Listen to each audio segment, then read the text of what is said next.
La rivista letteraria Oltre il Muro, in collaborazione con Bedinova, ha organizzato ieri a Favara un'interessante iniziativa culturale. Ce ne parli, professore Di Natale. È stata realizzata insieme anche al il Centro Studi Rossello. Era un primo seminario di letteratura dal tema dal verseggiare al poetare.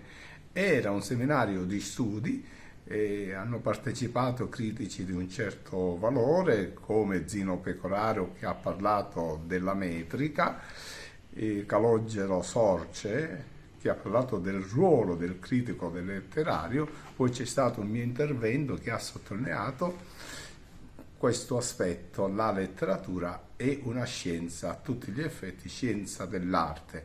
E infine Antonio Riotta si è soffermato sul ruolo dei premi letterari. Questo primo seminario ha voluto dare un contributo a tutti coloro che amano la poesia, perché possano migliorare la propria azione, questo desiderio di esprimere attraverso i versi tutto quanto avverto nel proprio intimo. È stato un momento davvero interessante di confronto.